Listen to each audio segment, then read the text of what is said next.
الحمدللہ رب العالمین والعاقبۃ للمتقین والصلاة والسلام علی سید المرسلین وعلی آلہ واصحابہ اجمعین اما بعد فاعوذ باللہ من الشیطان الرجیم بسم اللہ الرحمن الرحیم ورتل القرآن ترتیلا صدق اللہ العظیم ان اللہ وملائکتہ یصلون علی النبی یا ایہا الذین آمنوا صلوا علیہ وسلموا تسلیما اللہم صل علی سیدنا ومولانا محمد وعلی آل سیدنا ومولانا محمد معدن الجود والکرم وعلی آلہ وبارک وسلم۔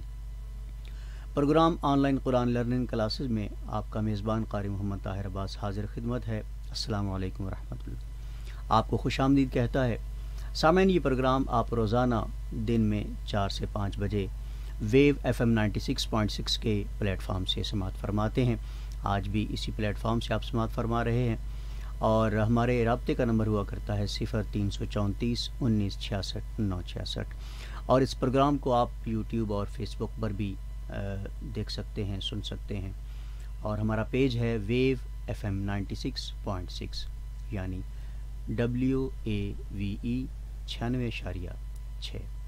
تو سامعین محترم، الحمدللہ تعالی، اللہ تبارک و تعالی کا بہت کروڑا شکر ہے کہ اس کریم رب نے ہم سب کو صاحب ایمان فرمایا اور عظیم نسبتیں ہمیں نصیب فرمائی قرآن کی اور صاحب قرآن کی۔ اس نسبت کے تصدق سے انشاءاللہ العزیز ہم اس دنیا میں بھی کامیاب ہوں گے، آخرت میں بھی کامیاب ہوں گے، اور ہماری کامیابی جو ہے وہ انہی عظیم 2 نسبتوں کی وجہ سے ہے۔ تو اللہ کریم کی بارگاہ میں دعا ہے کہ اللہ کریم ان دونوں عظیم نسبتوں کو ہمیشہ قائم رکھنے کی توفیق عطا فرمائے۔ تو سامعین محترم، ان دونوں عظیم نسبتوں کا جو تعلق قلبی ہے اس کا قائم رکھنا ضروری ہے۔ تعلق قلبی جو یعنی دل میں ان دونوں ہستیوں کو جگہ دینا، یہ ہمارے لیے یعنی ہم مسلمان مومن کے لیے اتنا ہی ضروری ہے جتنا زندہ رہنے کے لیے سانس لینا ضروری ہے، کیونکہ ایک مومن مسلمان کی جو زندگی ہے، جس کو حیات کہتے ہیں، جس کو زندگی کہتے ہیں، وہ انہی 2 نسبتوں کی وجہ سے ہے۔ اگر یہ دونوں نسبتیں ہمارے ساتھ نہیں ہیں تو ہماری زندگی نہیں ہے، یہ مردگی کی طرح ہے۔ تو سامعین محترم، اس پروگرام میں الحمدللہ تعالی قرآن سیکھنے سکھانے کا جو ہے وہ سلسلہ جاری و ساری ہے، اور گزشتہ پروگرامز میں آپ علم تجوید و قرات کے حوالے سے بہت کچھ جان چکے ہیں، اور قوانین و ضوابط کے حوالے سے جو بات ہوئی ہے، جو بحثیں ہوئی ہیں، تو الحمدللہ تعالی میں نے حتی الامکان کوشش کی ہے کہ آسان سے آسان انداز میں سمجھا پاؤں۔ تو اس کلاس میں مجھے یقین ہے کہ میرے محترم بزرگ بھی ہیں، میری مائیں ہیں، بہنیں ہیں، بیٹیاں ہیں، بچے ہیں، تو ہر طرح کے لوگ جو ہے وہ اس کلاس میں الحمدللہ شامل ہیں، اور اسٹوڈیو میں جو بچے میرے ساتھ شریک کلاس ہوتے ہیں وہ محمد حسین محی الدین اور بیٹی طیبہ، اور اس کے ساتھ آج بیٹی عائشہ بھی تشریف لائی ہیں۔ اللہ پاک کی بارگاہ میں دعا ہے کہ اللہ پاک ہم سب کے علم و عمل میں، عمر میں برکتیں عطا فرمائے۔ تو سامعین محترم، قرآن کریم اللہ کا عظیم کلام، جس کو تلاوت کرنے کے لیے ہم نے اتنی کوشش کی ہے اور کر رہے ہیں، اور آپ سب بھی میرے ساتھ مل کر اسی کوشش کو جاری و ساری رکھیں۔ اس پلیٹ فارم کے ذریعے سے یا خود سے جو ہے وہ جو کچھ آپ جان چکے ہیں اور اس علم کے بارے میں آپ حاصل کر چکے ہیں، اس کو بروئے کار لاتے ہوئے ہمیشہ یہ کوشش کرنی ہے کہ ہم ورتل القرآن ترتیلا کا جو اصل مقصد ہے وہ ہم پورا کر سکیں۔ تو سامعین محترم، آیت نمبر 17 تک ہم نے تلاوت کی تھی، تو اس سے آگے انشاءاللہ العزیز ابھی میں تلاوت کروں گا، اور اس تلاوت کے بعد پھر مختلف جگہوں پر جو قوانین آتے ہیں، مخارج کے حوالے سے آتے ہیں، صفات کے حوالے سے آتے ہیں، تو وہ انشاءاللہ عرض کروں گا۔ تو تلاوت کلام پاک آپ سماعت فرمائیے، سورہ بقرہ آیت نمبر 18۔ اعوذ باللہ من الشیطان الرجیم بسم اللہ الرحمن الرحیم صم بکم عمی فهم لا يرجعون أو كصيب من السماء فيه ظلمات ورعد وبرق يجعلون أصابعهم في آذانهم من الصواعق حذر الموت والله محيط بالكافرين يكاد البرق يخطف أبصارهم كلما أضاء لهم مشوا فيه وإذا أظلم عليهم قاموا ولو شاء الله لذهب بسمعهم وأبصارهم إن الله على كل شيء قدير يا أيها الناس اعبدوا ربكم الذي خلقكم والذين من قبلكم لعلكم تتقون الذي جعل لكم الأرض فراشا والسماء بناء فراشا والسماء بناء وأنزل من السماء ماء وأنزل من السماء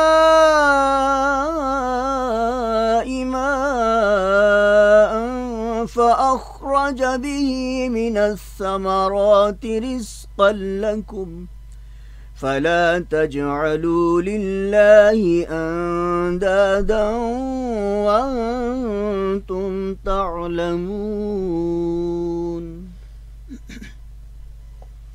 سامعین محترم، یہاں پہ آغاز میں لفظ صم میں نے پڑھا تو گزشتہ پروگرام میں بھی اس بات کا ذکر ہوا کہ یہاں پہ جہاں بھی نون تنوین کا ہو یا نون ساکن ہو، نون اصلی ہو، تو اس کے بعد اس کے اوپر یعنی کہ جو چھوٹی میم لکھی جاتی ہے اور اگلے حرف پہ غور کریں تو یعنی کہ با آتا ہے، تو اس نون تنوین کا ہو یا نون اصلی کو ہم میم سے بدل دیتے ہیں. کس سے بدل دیتے ہیں؟ میم سے. تو اس میم سے نون کا بدلنا جو ہے اس کو علم تجوید کی زبان میں اقلاب کہتے ہیں. کیا کہتے ہیں؟ اقلاب. اقلاب کے معنی ہے بدل دینا. کیا معنی ہے؟ بدل دینا. بدل دینا. تو یہاں پہ ہم نے اصل میں لفظ تھا سمن. کیا لفظ تھا؟ سمن. لیکن یہاں پہ اب اوپر چھوٹی میم ہے تو اس میم سے نون کو ہم نے میم سے بدل دیا، تو لہٰذا یوں پڑھیں گے صم بکمن صم بکمن صم بکمن بکمن، یعنی سمن نہیں پڑھیں گے بلکہ میم سے پڑھیں گے صم. آگے لفظ ہے بکمن. تو بکمن میں آپ دیکھ رہے ہیں کہ میم جو ہے اس کے اوپر تنوین ہے دو پیش کی، مگر ہم نے اس نون تنوین کو ہم نے غنہ سے نہیں پڑھا. اب یہاں پہ غور کرنا ہے کہ پیچھے ہم نے گزشتہ پروگرام میں قانون یہ پڑھا تھا کہ نون تنوین کا ہو یا نون اصلی ہو، اس کے بعد حروف حلقی میں سے اگر کوئی حرف آتا ہے تو وہاں پہ ہم غنہ نہیں کرتے، یعنی آواز کو ناک سے نہیں نکالتے. غنہ کے معنی آواز کو ناک سے نکالنا تھا. تو لہٰذا یہاں پہ ہم نے بکمن کی جو پیش والی جو تنوین ہے میم کے اوپر آ رہی ہے، اس پہ ہم نے اس تنوین میں ہم نے غنہ نہیں کیا، ناک سے آواز نکال کر نہیں پڑھا. لہٰذا کیوں نہیں پڑھا؟ تو آگے ہم نے غور کرنا ہے کہ لفظ عمیٌ میں پہلا حرف عین ہے، اور عین جو ہے وہ حروف حلقی میں سے ہے۔ کس میں ہے؟ حروف حلقی میں سے۔ حروف حلقی میں سے ہے۔ تو ہم نے یہ غور کیا کہ بکمن میں ہم میم کی جو تنوین ہے اوپر، اس کا جو نون ہے اس کو ہم اظہار کر کے پڑھیں گے، یعنی اس طرح پڑھنے کو تجوید کی زبان میں اظہار کہتے ہیں۔ کیا کہتے ہیں؟ اظہار۔ یعنی نون تنوین کا ہو یا نون اصلی ہو، جب وہ یعنی کہ اس طرح پڑھا جائے تو پھر یعنی وہاں پہ جب غنہ نہ ہو تو اس کو پھر اظہار کر کے پڑھتے ہیں، ظاہر کر کے پڑھتے ہیں، یعنی نون کا جو مخرج ہوتا ہے اس کو ظاہر کر کے پڑھتے ہیں۔ آگے لفظ آتا ہے عمیٌ فہم، تو یہاں پہ ہم نے عمیٌ لفظ میں یا حرف کے اوپر دو پیش والی تنوین دیکھی ہے، تو لہٰذا اس دو پیش والی تنوین کا نون جو ہے وہ ہم غنہ کے ساتھ پڑھیں گے۔ کس سے پڑھیں گے؟ غنہ کے ساتھ۔ اب یہاں پہ غور طلب بات یہ ہے کہ لفظ بکمن کی جو میم والی تنوین پیش والی تھی وہاں پہ ہم نے غنہ نہیں کیا، آگے حرف حلقی میں سے حرف عین کی وجہ سے، اور عمیٌ کی یا کے اوپر جو دو پیش والی تنوین ہے اس پہ ہم نے غنہ کیا ہے، کیونکہ اس کے آگے جو حرف آ رہا ہے وہ فا کا ہے۔ کون سا حرف ہے؟ فا۔ تو ہم نے یہ پڑھا تھا کہ حروف حلقی کے علاوہ کوئی اور حرف آگے آتا ہے تو وہاں پہ ہم غنہ کے ساتھ جو ہے وہ پڑھتے ہیں۔ جو 15 حروف میں نے جو ہے وہ بیان کیے تھے، تو ان 15 حروف میں سے یہ حرف فا آ رہا ہے، تو لہٰذا یہاں پہ لفظ عمیٌ کی یا کی جو پیش والی تنوین ہے یہاں پہ ہم غنہ کے ساتھ اس کو پڑھیں گے۔ عمیٌ فہم، عمیٌ فہم۔ ٹھیک ہے، تو آگے ہے لا یرجعون، لا یرجعون، یرجعون، یرجعون۔ را جو ہے وہ ساکن آ رہی ہے، تو را کے بارے میں بھی ہم نے یہی پڑھا تھا کہ را جب ساکن ہو یا متحرک مفتوح ہو، یعنی اس کے اوپر زبر ہو یا پیش ہو، تو اس کو ہم پر کر کے پڑھتے ہیں۔ کیسے پڑھتے ہیں؟ پر کر کے۔ را حرف کو ساکن ہو تب بھی، زبر کے ساتھ ہو تب بھی، اور پیش کے ساتھ ہو تب بھی۔ یرجعون، یرجعون، یرجعون۔ یرجعون۔ آگے آیت مکمل ہو رہی ہے، تو یہاں پہ ہم آخر پہ جو ہے وہ حرف کو ساکن کریں گے۔ یرجعون زبر نون پر آ رہا ہے، اس زبر کو ہم جزم سے بدل دیں گے، یعنی جب وقف کرنا ہے۔ آگے لفظ ہے او کصیب من السماء، او کصیب من السماء۔ پہلا لفظ او جو پڑا ہے اس میں واو ساکن دیکھ رہے ہیں ہم، یعنی اس کے اوپر جزم ہے، تو واو جزم کے ساتھ جب آتا ہے تو اس کے پہلے والے حرف کو دیکھا جاتا ہے کہ اس کے اوپر اگر زبر ہے تو پھر واو لین بن جاتی ہے، اور پہلے والے حرف کے اوپر جب پیش ہے تو پھر واو مدہ بن جاتی ہے، یعنی واو جزم والی جو ساکن واو کہلاتی ہے، اس کے ماقبل یعنی جو پہلا حرف ہوتا ہے اس کی دو شرطیں ہیں کہ اگر اس حرف کے اوپر پیش ہے تو پھر واو مدہ ہے، اور اگر اس کے اوپر زبر ہے تو پھر واو لین ہے۔ پھر واو کو کیا نام دیں گے؟ واو لین۔ اب یہاں پہ واو ساکن کے ماقبل جو حرف آ رہا ہے حمزہ، اس کے اوپر کیا ہے؟ زبر ہے، تو اس زبر کی وجہ سے ہم واو کو لین بنا کر جو ہے وہ لفظ کیا پڑھیں گے؟ او۔ لفظ کیا پڑھیں گے؟ او۔ اگر پیش ہوتا حمزہ پر تو پھر واو مدہ بنتی اور پڑھا جاتا او۔ کیا پڑھا جاتا؟ او۔ جبکہ یہاں پہ زبر ہے تو لہٰذا ہم پڑھیں گے او۔ کیا پڑھیں گے؟ او۔ او۔ آگے ہے کصیب من السماء، کصیب من السماء۔ یہاں پہ حرف صاد ہے، اس کو ہم نے کئی بار جو ہے وہ عرض کی ہے کہ اس کو تفخیم کے ساتھ یعنی پر کر کے پڑھیں گے، اور پر کر کے پڑھنا اس کے مخرج کا حصہ ہے، لہٰذا کوشش کریں کہ اس کی آواز سین سے نہ بدلے۔ کس سے نہ بدلے؟ سین سے۔ یعنی جب اس حرف صاد کو ہم پر نہیں کریں گے، تفخیم کے ساتھ نہیں پڑھیں گے، تو اس کی آواز کس سے بدل جائے گی؟ سین سے۔ سین سے، یعنی آواز اگر سین کی آئے گی تو حرف سے بدلنے والی غلطی جو بڑی غلطی میں شمار ہوتی ہے وہ ہو جائے گی، اور بڑی غلطی کو علم تجوید کی زبان میں لحن جلی کہتے ہیں۔ کیا کہتے ہیں؟ لحن جلی۔ لحن جلی۔ اور اس لحن جلی کے بارے میں جو حکم آتا ہے مجودین نے، ائمہ کرام نے جو بتایا ہے وہ حرام کا ہے۔ تو لہٰذا یہاں پہ کوشش کریں کہ حرف صاد کو جو ہے وہ خوب پر کر کے جو ہے وہ پڑھنا ہے۔ تو صیبمی، آگے دیکھیں کہ با حرف جو ہے اس کے نیچے دو زیر والی تنوین ہے، اور دو زیر والی تنوین کو ہم نے جو ہے وہ آگے میم مشدد جو مین کی آ رہی ہے اس کی میم مشدد میں ہم نے کیا کر دیا؟ ادغام کر دیا ہے۔ کیا کر دیا؟ ادغام۔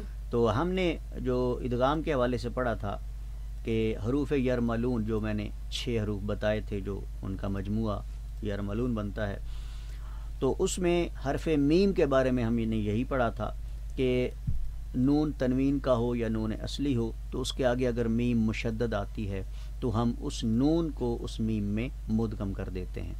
تو اصل میں تھا کصیبن، اصل میں کیا تھا؟ کصیبن، کصیبن، کصیبن، لیکن ہم نے ادغام کیا آگے میم میں، تو ہم پڑھیں گے یعنی نون کو ہم میم میں جب ادغام کرتے ہوئے کیا پڑھیں گے؟ کصیبن می، کصیبن من، کصیبن می، کصیبن من، نسماء، نسماء۔ اب یہاں پہ دیکھ رہے ہیں کہ الف اور لام یہ لفظ سما میں شروع میں آ رہا ہے تو وہ لکھنے میں آ رہا ہے مگر پڑھنے میں نہیں آئے گا۔ او کصیب من السماء، او کصیب من السماء۔ تو سامعین یہاں پہ آپ دیکھ رہے ہیں کہ من السماء لفظ میں شروع میں الف اور لام آ رہا ہے۔ تو ایک تھوڑی سی وضاحت کرتا چلوں کہ حروف تحجی جو 29 حروف پر مشتمل ہے اس میں کچھ حروف شمسی کہلاتے ہیں اور کچھ حروف قمری کہلاتے ہیں، تو اس نسبت سے یہ الف لام کہیں پہ کسی حرف کے شروع میں آتا ہے، کہیں پہ نہیں آتا۔ تو آگے ہے سما لفظ میں میم زبر کے آگے الف مدہ، کیا ہے؟ الف مدہ، الف مدہ ہے میم زبر کے آگے، اور اس کے اوپر بڑی مد ہے، تو لہٰذا اس کی مقدار جو ہے وہ 5 الف کے برابر ہوگی۔ آگے لفظ ہے فیہ، کیا لفظ ہے؟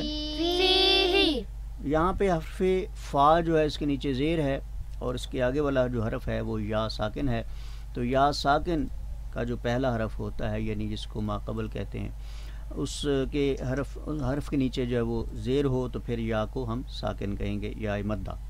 اس یا ساکن کو کیا نام دیں گے؟ یا مدہ، مدہ۔ فیہ، فیہ۔ تو اب حرکات پہ جو ہے وہ آواز کو بالکل کنٹرول میں رکھنا ہے، تو اب فا اور ہا ان دونوں حروف کی جو آواز میں آپ نے فرق کرنا ہے، کیونکہ فا کے آگے حرف مدہ یا ہے اور ہا کے نیچے جو ہے وہ صرف زیر کی حرکت ہے، لہٰذا فی کو ہا کی بنسبت ڈبل کریں گے یعنی فیہ، فیہ۔ تو ہا کی آواز اس کے برابر نہ ہونے پائے یعنی فیہ، یہ برابر ہو گئی۔ تو اس طرح برابر حرف جو ہے وہ آواز نہ ہو، اگر ہوئی تو پھر آواز کا گھٹانا بڑھانا جو میں نے لحن جلی کی 4 قسموں میں نے عرض کی تھی، تو یہاں پہ جو آواز کا گھٹانا بڑھانا ہے اس کا تعلق یعنی کہ گرامر کی روح سے صیغہ کے ساتھ ہوتا ہے۔ مثلا کہ ایک مثال کے طور پر لفظ ہے قال، تو اس کا معنی ہے اس ایک نے کہا، اور اگر اس کو ہم یوں بولتے ہیں قالا یعنی دونوں حرفوں کی آواز کو برابر کر دیتے ہیں تو صیغہ بدل جاتا ہے، یعنی 2 کا معنی دیتا ہے ان دونوں نے کہا۔ تو لہٰذا کئی جگہوں پر جو اس طرح کی غلطیاں ہیں وہ بہت بڑی غلطیاں شمار ہوتی ہیں، تو ان چیزوں سے ہم نے بچنا ہے۔ تو آواز کا جو ہے وہ سارا دار و مدار ہے، آواز پہ ہی جو ہے وہ اس تمام علوم تجوید کی جو وہ بنیاد ہے۔ ہماری آواز جو ہے وہ ہر قسم کی غلطیوں سے جو ہے وہ مبرہ ہونی چاہیے، کیونکہ اس میں جو ساری بحث ہے وہ آواز پر ہے، مخرج بھی جو ہے وہ ہم نے اس کا پتہ لگانا ہے، وہ آواز سے لگانا ہے، صفات کا پتہ لگانا ہے، وہ آواز سے لگانا ہے، ٹھیک ہے۔ تو مثلا کہ بولنا جو ہے، آواز کا نکالنا جو ہے، اس پہ سارا کچھ منحصر ہے۔ تو اس طرح ہم ہر جگہ پر آواز کو جو ہے وہ ہم نوٹ کریں گے اور اس کا خیال رکھیں گے کہ کہیں آواز جو ہے وہ، کیونکہ حروف مدہ جو آتے ہیں 3 حروف مدہ ہیں، ایک چھوٹی مد ہے جس کی مقدار 3 الف کے برابر ہے اور بڑی مد ہے۔ اب وہ اندازہ فرمائیں کہ وہ ہر جگہ پہ کیوں نہیں ہے۔ اب اس کا ایک ضابطہ ہے، قاعدہ ہے، یعنی حروف مدہ کا بھی قاعدہ ہے کہ وہ ہر جگہ پر نہیں آتے۔ اب آپ اندازہ فرمائیں کہ وہ ہر جگہ پر حروف مدہ جو ہے وہ نہیں ہیں، تو پھر آپ خود اندازہ فرمائیں کہ ان کو پھر ہم نے آواز پہ جو ہے وہ غور کرنا ہے کہ کہاں آواز کو لمبا کرنا ہے اور کہاں نہیں کرنا۔ اگر یہاں پہ تھوڑی سی رعایت ہوتی کہ ہم اپنی مرضی سے کسی جگہ پر آواز کو لمبا کر کے پڑھ سکتے ہیں یا لمبا کر کے نہیں پڑھ سکتے، تو ہرگز پھر یہ بڑی غلطی میں شمار نہ ہوتا بلکہ چھوٹی غلطی میں شمار ہوتا۔ لہٰذا آواز کا لمبا ہونا اور نہ ہونا یہ بڑی غلطی میں جو ہے وہ اس کا شمار ہے، شامل ہے۔ میں نے عرض کر دی ہے کہ یعنی گرامر کی روح سے اور سیغہ کے اعتبار سے یہ غلطی ہو جاتی ہے، وہ سیغہ بدل جاتا ہے اور معنی بدل جاتا ہے۔ تو تحریف جو پہلے گزشتہ پروگرامز میں نے اس بارے میں عرض کی تھی کہ ہم نے مطلقاً جو ہمارا مقصد ہے وہ تحریف قرآن سے بچنا ہے۔ ہمارا مقصد تحریف قرآن سے بچنا کیا ہے کہ ہم تجوید و قرات کے قواعد و ضوابط کے مطابق اس کو اگر تلاوت کریں گے تو انشاءاللہ العظیم ہم اس عظیم گناہ سے بچ سکتے ہیں، یعنی تحریف قرآن۔ تو تحریف قرآن کیا ہے؟ یعنی بدل دینا، معنوی طور پر بدل دینا، لفظی طور پر بدل دینا۔ تو لہٰذا اللہ کریم نے اس کلام مجید کا جو حفاظت کا ذمہ ہے وہ اپنے ذمہ لیا ہے۔ تو ہم الحمدللہ مومن مسلمان کہلاتے ہیں، تو ہم اس طرح کی جسارت جو ہے وہ ہرگز نہیں کر سکتے۔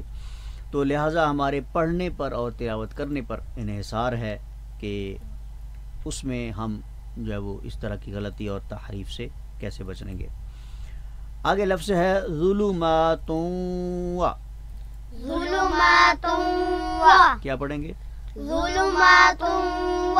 اب یہاں پہ حرف غا ہے، حرف غا کو ہم جو ہے وہ اس کے اپنے مخرج سے ادا کریں گے، نہ کہ ہم اس کی اپوزٹ جو اس کی آواز زا سے مل جاتی ہے۔ یعنی مطلب عرض کرنے کا یہ ہے کہ حرف غا کو جو ہے وہ ہم پر کر کے اور موٹا کر کے جب نہیں پڑھیں گے تو اس کا پھر جو ہے وہ حرف بدل جائے گا، اور حرف کس حرف کی آواز جو ہے وہ اس سے پڑھے جائے گی؟ زا، یعنی ظلمات، ظلمات نہیں پڑھیں گے بلکہ حرف غا کو جو ہے وہ اس کے اپنے مخرج سے ادا کریں گے، ظلماتوں، کیا پڑھیں گے؟ ظلمات، ظلماتوں، ظلمات۔ تو حرف غا کو ہم نے زا سے نہیں بدلنا۔ اگر زا سے بدل دیں گے یعنی حرف غا پر اس کے مخرج کی جو ہے وہ اس کی توجہ سے جو ہے وہ ہٹ جائیں گے، اور اس کو یہاں سے دوبارہ حرف غا کو یعنی کہ ہم پر کرنے کی جو تفخیم کی صفت ہے اس کو اگر بروئے کار نہیں لائیں گے تو یقیناً حرف زا سے یہ بدل جائے گا۔ تو حرف زا سے بدل دینا یہ بڑی غلطی کہلائے گا، اور اس غلطی کی وجہ سے ہم جو ہے وہ لحن جلی جو کہلاتی ہے، تو حرف کا حرف سے بدلنا، تو جس کے بارے میں حکم کیا ہے بار بار میں عرض کر رہا ہوں کہ اس طرح کی جو 4 غلطیاں، 4 قسم کی غلطیاں ہیں، ان میں سے کوئی ایک بھی ہو تو وہ حرام کے زمرے میں چلے جاتی ہے۔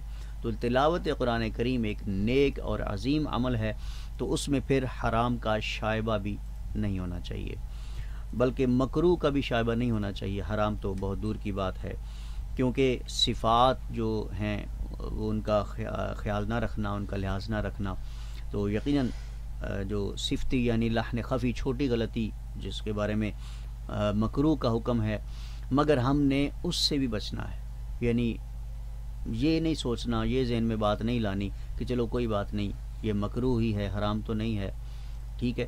تو ہم اگر چھوٹی غلطی سے نہیں بچیں گے تو پھر وہ ہماری جو نہ بچنے کی عادت، چھوٹی غلطیوں سے نہ بچنے کی جو عادت ہے وہ ہمیں بڑی غلطیوں تک لے جاتی ہے.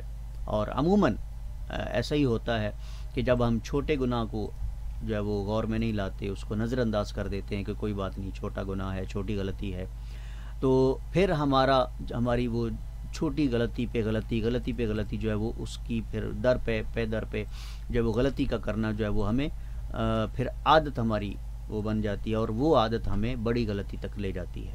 ٹھیک ہے، تلاوت قرآن کریم میں یہ غلطیاں ہوں یا اور بھی کسی کام میں کسی قسم کے جو ہے وہ گناہ کی بات کر لیں، تو چھوٹا گناہ جو ہے وہ اگر ہم اس کو نظر انداز کر دیتے ہیں، اس کو کچھ جو ہے وہ خاطر میں نہیں لاتے کہ کوئی بات نہیں، چھوٹا گناہ ہے، تو وہ چھوٹا گناہ کرتے کرتے ہم بڑے گناہ تک پہنچ جاتے ہیں، اور پھر وہ جو ہماری عادت جو بن جاتی ہے پھر وہ ہمیں بڑے گناہ سے بھی خوف زدہ نہیں کرتی، ہم بڑے گناہ سے بھی جو ہے وہ دریغ نہیں کرتے اور کر گزرتے ہیں.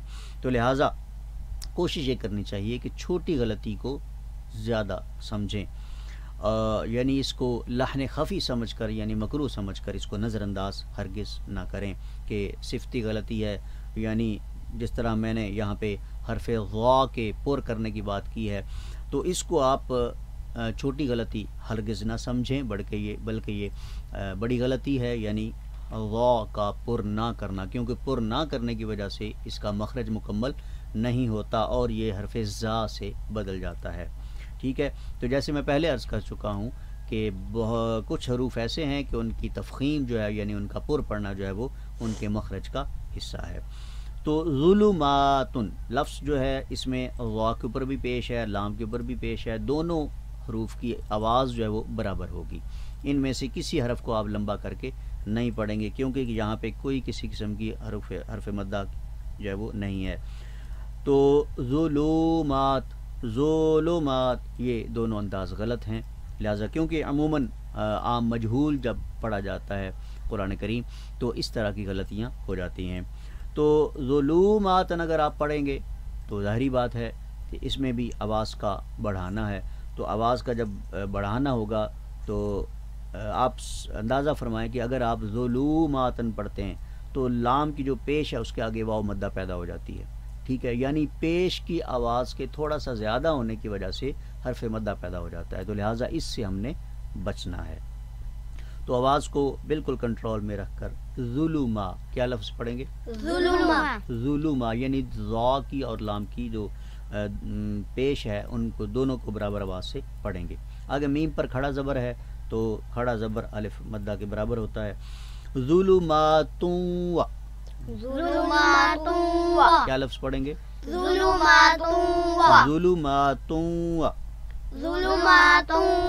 ظلماتن کی جو آخری تا حرف ہے اس کے اوپر پیش والی تنوین ہے، تو اب اس تنوین کا جو نون ہے ہم واو میں مدغم کریں گے. کیا کریں گے؟ واو میں مدغم کریں گے. تو ادغام میں ہم نے پڑھا تھا کہ حرف واو جو ہے وہ جب نون کے سامنے یعنی کہ آگے آ جاتا ہے حرف واو مشدد. ٹھیک ہے، تو نون کوئی بھی ہو، تنوین کا ہو یا نون اصلی ہو، تو ان کے نون ساکن یا نون تنوین کے بعد جب واو مشدد آ جاتا ہے تو پھر اس نون تنوین کا یا نون اصلی جو ہے وہ اس کو ہم واو میں کیا کر دیتے ہیں؟ مدغم کر دیتے ہیں. ٹھیک ہے، تو ظلماتن کیا پڑھیں گے؟ اور یہاں پہ ہم جو ادغام کریں گے وہ غنہ کے ساتھ ہوگا، معاف کرنا. تو اصل میں تھا ظلماتن وا. ٹھیک ہے، تو لہٰذا ہم نے ظلماتن یعنی تا کی جو پیش والی تنوین تھی اس کا نون ہم نے واو میں مدغم کر دیا. رعدوا کیا لفظ ہے؟ رعدوا. را پر زبر ہے، لہذا آپ پہلے جان چکے ہیں کہ را جب مفتوح ہوتا ہے یعنی اس کے اوپر زبر ہوتا ہے تو اس کو پر پڑھتے ہیں. ٹھیک ہے، اب یہاں پہ آپ غور فرمائیں کہ را کا پر پڑھنا جو ہے یہ اس کی صفت تو ہے، مگر اس کو بھی جو ہے وہ آپ ملحوظ رکھیں گے. اگر اس کو ملحوظ نہیں رکھیں گے تو غلطی تو چھوٹی ہے مگر وہ مکروہ کے حکم میں ہے.